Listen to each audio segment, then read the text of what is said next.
उफ उफ, कितनी जोरों की सुसु आई है। अगर जरा भी देर हुई तो यहीं निकल जाएगी। घर पहुंचने में तो भी टाइम लगेगा। ऐसा करती हूँ, यहीं पार्क में बने इस पेड़ के पीछे ही बैठ जाती हूँ। गर्मी दोपहरी का टाइम है, सभी अपने अपने घरों में अभी सो रहे होंगे। शर्मिली जल्दी से पेड़ के पीछे जाकर सुसु करने बैठ जाती है और कहती है, आहा, सचमुच हल्का होने में जो सुख है वो दुनिया के सभी सुखों से परे है। इतना कहते ही शर्मिली की आंख खुल जाती है और वो देखती है कि उसका बिस्तर गीला हो चुका है। असल में वो एक सपना देख रही थी। वो उठती है तो देखती है कि बिस्तर पर ही उसकी सुसु निकल गई है। हे राम, इसीलिए बिस्तर पर सुसु करने में इतना मजा आ रहा था। लेकिन अब क्या करूं? अगर कहीं वो उठ गए तो मेरे बारे में क्या सोचेंगे? ऐसा करती हूँ, चुपचाप सो जाती हूँ। गर्मी बहुत है, सुबह होने तक सूख जाएगा। ये सोचकर शर्मिली वहीं पर सो गई। सुबह रौनक की जब आंख खुलती है तब तक बिस्तर सूख गया था, लेकिन सुसु की बदबू अभी भी आ रही थी। ये सुसु जैसी गंदी बदबू हमारे रूम से कैसे आ रही है? नहीं मालूम जी, हो सकता है कि ये इस गबरू का काम हो। गबरू रौनक का पालतू कुत्ता है। रौनक उसे बहुत प्यार करता था, तो वहीं शर्मिली को वो फूटी आंख नहीं भाता था। वो अपना हर गुनाह गबरू के मत्थे मर देती थी और आज भी उसने बिल्कुल वैसा ही किया। रौनक ने गबरू को गुस्से में बहुत डांटा। गबरू, आजकल बड़ा ही शैतान हो गया तू। पहले तो कभी तू ऐसा नहीं करता था। अरे जब तुझे घुमाने के लिए बाहर ले जाता हूँ तो अपना ये सब काम वहीं निपटा लिया करना। रौनक गबरू को डांट कर नहाने चला जाता है, लेकिन उस बेचारे को ये समझ नहीं आता कि आखिर उसे ये किस बात की सजा मिल रही थी। उधर शर्मिली खुद से कहती है, बचपन से ही मुझे ये बीमारी है, नींद में ही सुसु पोटी कर देती हूँ। ना जाने कब मेरी ये गंदी आदत सुधरेगी। शर्मिली बचपन से ही ऐसा करती आई है। वो जब 6 साल की थी तब से ही वो नींद में ही सुसु पोटी करती आई है। ओहो, कितनी जोर की सुसु आ रही है। आधी रात हो रही है। कौन बाहर जाए, और नींद भी बहुत जोरों की आ रही है। अब कौन इस प्यारी सी नींद को छोड़कर सुसु करने उठे। एक काम करती हूँ, बिस्तर पर ही सुसु कर देती हूँ। वैसे भी अभी मैं छोटी हूँ ना, तो माँ भी मुझे कुछ नहीं कहेगी। ऐसा सोचकर शर्मिली वहीं पर सुसु कर देती है और इसी तरह ये उसकी आदत बन गई। उसकी माँ अक्सर उसे इस आदत के लिए डांटती थी। बेटा, बिस्तर पर ये सब करना अच्छी बात नहीं है। अभी तो तू छोटी है, मैं तुझे डायपर पहना दूंगी, लेकिन जब तू बड़ी हो जाएगी तब क्या करेगी? माँ, तब भी मैं डायपर ही पहन लूंगी। लगभग 7 साल की उम्र तक शर्मिली ने डायपर पहना। उसके बाद भले ही उसकी माँ ने उसे डायपर पहनाना बंद कर दिया, लेकिन उसकी बिस्तर पर सुसु पोटी करने की आदत बड़े होने तक नहीं गई। यहाँ तक कि शादी के बाद भी वो सुसु और पोटी अपने बिस्तर पर ही कर देती है। दरअसल वो आदत से मजबूर है। अभी तो 2 महीने ही हुए हैं शादी को।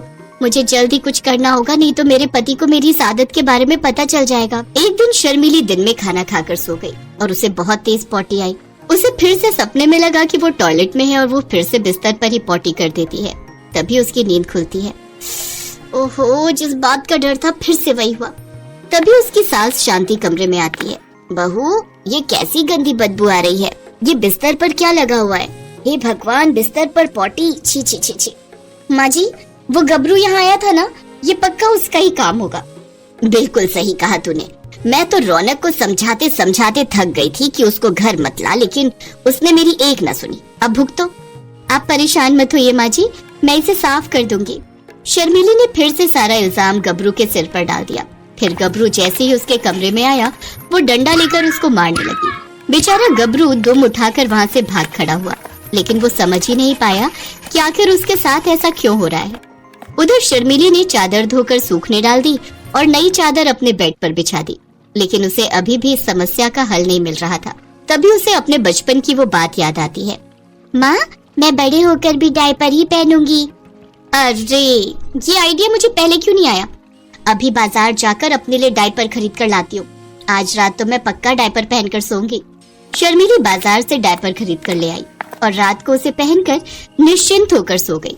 अगले दिन सुबह जब रौनक ऑफिस जाने के लिए तैयार होने लगा तो उसने अपने कपड़े लेने के लिए अलमारी खोली तो वहाँ पर रखा डायपर का पैक उसने देख लिया। वो शर्मिली से पूछता है, डायपर? अरे शर्मिली, ये एडल्ट डायपर किसका है? जी, ये आपके गबरू के लिए है। आजकल घर में हर जगह गंदगी फैलाए रखता है, जहाँ मर्जी सुसु पोटी कर देता है। वो अपने पति से ये सब बातें कर ही रही होती है कि तभी उसकी सास शांति वहाँ पर आ जाती है। हाँ, बिल्कुल सही कह रही है बहू। अरे कल तो इसने तुम्हारे बिस्तर पर ही पोटी कर दी थी। गबरू, क्या ये सब सच है? आप इससे क्या पूछ रहे हो जी? ये कौन सा आपसे कुछ बोलकर आपको सारी बात बताएगा? भले ही ये कुछ बोल ना पाए, पर झूठ भी तो नहीं बोलेगा। इंसान थोड़े ना है ये। शर्मिली हर रोज डायपर पहनकर सोती और अगले दिन सुबह जाकर उसे घर के पीछे नाली में फेंक देती। लेकिन एक रोज जब वो डायपर फेंकने गई तो एकदम से आंधी चलने लगी और वो डायपर उड़ते हुए एक पड़ोसन के ऊपर जा गिरा। डायपर में पॉटी लगी हुई थी। पॉटी वाला डायपर देख तो उस पड़ोसन का दिमाग ही खराब हो गया। उस पड़ोसन का नाम ओमवती था। उसकी शर्मिली की सास से बिल्कुल भी नहीं बनती थी और वो डायपर देख चिल्लाते हुए कहती है, इस शांति को तो मैं बताती हूँ, गंदा डायपर मेरे ऊपर फेंकते हुए इसे शर्म नहीं आती। ओमवती शांति से लड़ने के लिए उसके घर पहुँच जाती है। शांति, अरे ओ शांति। क्या हुआ ओमवती, क्यों चिल्ला रही है? तुझे क्या लगा कि तू मेरे ऊपर पॉटी से भरा हुआ? अरे हम तेरे ऊपर डायपर क्यों फेंकेंगे? ये जरूर हमारे गबरू कुत्ते का काम है। हाँ, ये पक्का कुत्ते का काम है। मुझे बेवकूफ समझ रखा है क्या तुम दोनों ने? भला कोई कुत्ता किसी के ऊपर डायपर फेंक सकता है? मैं अभी पुलिस स्टेशन में तुम लोग के खिलाफ रिपोर्ट लिखवाऊंगी। इतना कहकर ओमवती वहाँ से सीधा पुलिस स्टेशन चली जाती है। कुछ देर बाद पुलिस उनके घर पहुँच जाती है। रौनक भी ऑफिस से घर पहुँच जाता है। पुलिस ने रौनक को खूब उल्टी सीधी बातें सुनाई। उधर शर्मिली ने अपना सारा दोष गबरू के ऊपर डाल दिया। ये सब सुनकर रौनक गुस्से में आ जाता है। गबरू, मैं तो तुझे बहुत सीधा समझता था, लेकिन ऐसी हरकतें करके तूने मोहल्ले में मेरी नाक कटवा कर रख दी। मैंने तो तुझे बहुत प्यार किया, लेकिन तूने ही ये सिला दिया मेरे प्यार का। अब मैं तुझे इस घर में एक पल भी और रहने नहीं दूंगा। चल निकल मेरे घर से। रौनक ने गबरू को अपने घर से निकाल दिया और बेचारा गबरू रोते हुए चुपचाप वहाँ से चला गया। हालांकि वो ज्यादा दूर नहीं गया। अरे रुको, इन्हें क्यों फेंक रहे हो? इन्हें रहने दो, मेरा मतलब है किसी के काम आ जाएंगे। नहीं, आज इस डायपर की वजह से मेरे घर पर पुलिस आई है। मैं इसे अपने घर पर और नहीं रख सकता। रौनक ने वो सारे डायपर उठाकर फेंक दिए। उस रात शर्मिली टेंशन के मारे बिल्कुल भी नहीं सो पाई और वो सारी रात भर जागती रही। ऐसे ही 2-3 दिन तक तो शर्मिली सोई नहीं, लेकिन फिर एक रात उसकी आंख लग गई और आंख लगते ही जिस बात का डर था वही हुआ। उसने बिस्तर पर सुसु और पॉटी एक साथ कर दी। अगले दिन जब रौनक उठा तो उसने जो देखा तो वो देखकर हैरान रह गया। ये क्या? अब तो गबरू भी यहाँ नहीं है, तो फिर ये सब किसने किया? शर्मिली अब और झूठ ना बोल सकी और रोते हुए उसने सारा सच रौनक के सामने बोल दिया। मुझे माफ कर दीजिए जी, मुझसे गलती हो गई। मुझे बचपन से ही ये रोग है। इसका मतलब ये सब तुम कर रही थी और डायपर भी इसीलिए खरीदा था और सारा का सारा इल्जाम मेरे गबरू पर डाल देती थी। मुझसे गलती हो गई जी, मुझे माफ कर दीजिए। अभी तो मैं अपने गबरू को ढूंढने जा रहा हूँ। तुमसे तो मैं आकर निपटता हूँ। रौनक पागलों की तरह गबरू को सड़क पर चलते हुए ढूंढ रहा था कि तभी पीछे से एक तेज रफ्तार कार आई।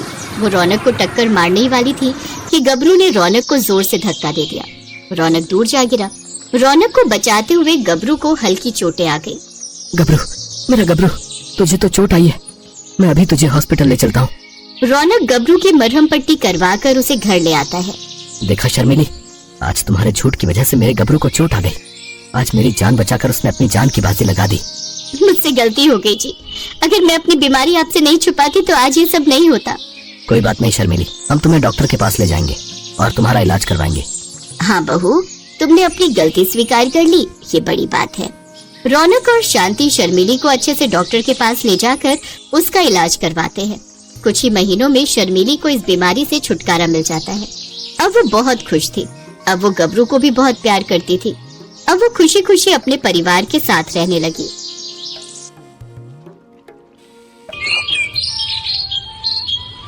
ललिता और उमेश मुजफ्फरपुर के पास बसे एक गांव में छोटा सा चाय का खोखा चलाते थे। रोजाना की जो भी कमाई होती थी उसी से ललिता और उमेश अपना और परिवार का गुजर बसर करते थे। परिवार में ललिता की ननद और 2 बच्चे थे।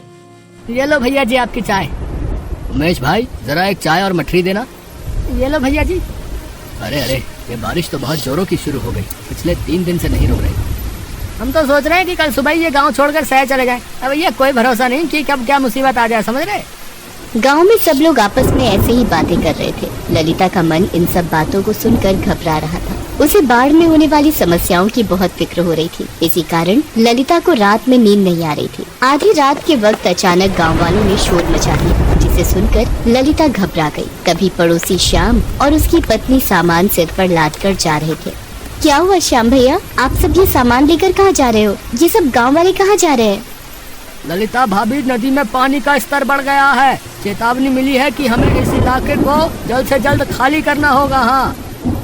ललिता जल्दी से उमेश को उठाती है, पर तब तक बहुत देर हो चुकी थी। नदी का पानी गांव में फैल चुका था। पूरा गांव बाढ़ की चपेट में आ चुका था। लोगों के घर उस बाढ़ में डूब रहे थे। कुछ ही देर में सब तबाह हो गया। हे भगवान, अब क्या होगा? हम इस बाढ़ के पानी से कैसे बचेंगे? बंटी, पिंकी, जल्दी उठो, हमें यहाँ से जाना होगा। भाभी, ये सब क्या हो रहा है? बाढ़ में हमारा पूरा घर डूब गया है। माला, ललिता, तुम दोनों जल्दी जल्दी सामान उठाओ, हमें यहाँ से दूसरी जगह जाना होगा। जिसके हाथ में जो सामान आया उसने उठा लिया। पानी का स्तर लोगों के सीने तक पहुंच गया। चलते चलते उमेश, ललिता दोनों बहुत थक गए। उनकी जान पर बनी हुई थी। उमेश ने बेटे को कंधे पर बिठा रखा था। बहुत दूर तक चलने के बाद भी उन सबको कहीं कोई शौचालय नहीं मिल रहा था। माँ, मुझे बहुत जोरों की लगी है, मुझे जाना है। सुनो, तुम वहाँ किनारे तक आओ, मैं सामने आड़ में से शौच करवा देती हूँ। ललिता पिंकी को शौच के लिए ले जाती है, पर वहाँ सारे शौचालय टूटे हुए थे। माँ, यहाँ पर तो सारे टॉयलेट टूटे हुए हैं, यहाँ नहीं बैठा जाएगा। सारे शौचालय टूट चुके थे। ललिता ने बाढ़ के पानी में बड़ी मुश्किल से पिंकी को शौच करवाया। वो तो बच्ची थी, वो तो इस बात को मान गई, पर बड़ी महिलाओं का क्या? वो कहाँ पर शौच करे? यही परेशानी का सबसे बड़ा कारण था। ललिता, उमेश और बच्चे बाढ़ में आई इस समस्या को झेलते रहे। क्या करें? बाढ़ से गांव में परेशानियां बढ़ती जा रही है। रात भी हो गई है। आज रात इसी टूटे छप्पर के ऊपर बैठकर गुजारा करना पड़ेगा। आसपास हर तरफ गंदा पानी भरा हुआ है, कहीं कुछ नजर नहीं आ रहा है। देख देख कर मन छलनी हो रहा है। गंदे पानी से खेत और मैदान भरे पड़े थे, जिन पर मच्छर मक्खी मंडरा रहे थे। गंदे पानी में सांप, बिच्छू, कीड़े मकोड़े काटने का लगातार डर बना रहता है। फिर भी बेचारे गांव वाले इन सब मुसीबतों के बीच सोने की कोशिश कर रहे थे। रात के वक्त बंटी को शौच जाना था। वो शोर मचाने लगा। माँ, मुझे जाना है, मुझे बहुत तेज लगी है, मेरी टॉयलेट यहीं निकल जाएगी। तुम लेटी रहो ललिता, मैं बंटी को यहीं पास में कोई साफ जगह देखकर करवा दूंगा। उमेश बंटी को शौच कराने ले जा रहा था। अंधेरे में उसे दिखाई नहीं दिया। बाढ़ के गंदे पानी के कारण जमीन बहुत कीचड़ और फिसलन से भरी हुई थी। अचानक उमेश का पैर फिसल जाता है और उसको बहुत चोट आती है। हे भगवान, बाढ़ में ये क्या अनर्थ हो गया? कितनी चोट आ गई। क्या करूं ललिता, अंधेरे में दिखाई ही नहीं दिया। भाभी, अगर शौचालय खराब नहीं होते तो भैया की ये चोट ना लगती। बाढ़ का पानी उतर भी जाता है तो उसके बाद भी शौचालय तो हमें मिलने से रहे। गांव के सारे शौचालय टूट चुके हैं। वो देखो, सड़कों पर, नदी किनारे, खेतों में, जिसको जहाँ जगह मिल रही है वहाँ वो शौच के लिए जा रहा है। ऐसे तो बीमारी और संक्रमण बढ़ जाएगा। हमें कुछ तो करना ही होगा भाभी। हम औरतों के लिए तो ये बहुत परेशानी का कारण है। तो चिंता मत कर माला, सुबह होने दे, हम इस समस्या से निकलने का कोई ना कोई उपाय सोच ही लेंगे। सामान में मैंने थोड़ी हल्दी रखी थी, लाओ मैं तुम्हारी चोट पर हल्दी भरकर पट्टी बांध देती हूँ। बेचारे उमेश और ललिता अपने परिवार के साथ इस बाढ़ में बहुत दुख झेल रहे थे, पर ललिता हिम्मत नहीं हार रही थी। उसे शौचालय की समस्या के लिए कुछ न कुछ उपाय तो सोचना ही था। अगले दिन ललिता सुबह उठी और बाढ़ में टूटे हुए पेड़ों की लकड़ियों को काटने छिलने लगी। ललिता, तुम क्या कर रही हो? भाभी, तुम्हें तो पता ही है, बाढ़ में हमारे गांव के सारे शौचालय टूट चुके हैं। बंटी के बापू के भी कल पैर में चोट लग गई। हम महिलाओं को भी खुले में शौच करने में कितनी दिक्कत आ रही है। मैं सोच रही थी खुद से ही क्यों ना एक लकड़ी का शौचालय तैयार करें, ताकि वो हम गांव वालों के कुछ तो काम आएगा। हाँ ललिता, ये बात हमारे दिमाग में क्यों नहीं आई? मेरी बहू गर्भवती है, उसे तो बार बार शौच जाने की जरूरत होती है। वो इस बाढ़ में बहुत परेशान हो रही है। अगर ये लकड़ी का शौचालय बन जाए तो हमारे दिन कितने आराम से निकल जाएंगे। ललिता, हम औरतों की और भी बहुत सी परेशानियां होती हैं, जिस कारण हमें शौच की जरूरत होती है। गंदगी में शौच करने से हम औरतों को कोई बीमारी ना लगे, इससे बचने के लिए हम सब तुम्हारे साथ लकड़ी का शौचालय बनाने में मदद करेंगे। चलो बहनों, हम भी ललिता का साथ देते हैं। गांव की बाकी औरतें भी ललिता का साथ देने के लिए आ गई। सबने टूटे हुए पेड़ों की लकड़ियों को तोड़कर काट कर इकट्ठा किया और धीरे धीरे सबके प्रयासों से लकड़ी की दीवारें खड़ी हो गई। और कड़ी मेहनत और लगन से ललिता ने लकड़ी, कील और खपच्चियों की मदद से शौचालय का निर्माण कर दिया। लकड़ी का शौचालय बनने से गांव की औरतों को बहुत आराम मिल गया था।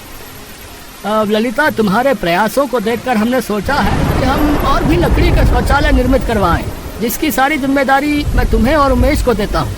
अगले कुछ ही दिनों में हम इस गांव में लकड़ी के और भी शौचालय बनवा देंगे हैं। धीरे धीरे सब कुछ ठीक हो जाता है और गांव में अब लकड़ी के शौचालय बन चुके थे, जिसकी पहल ललिता ने की थी। अगर ललिता जैसी हिम्मत हर व्यक्ति में आ जाए तो वो किसी भी परेशानी का सामना आसानी से कर सकता है। ये बात ललिता ने साबित कर दी थी।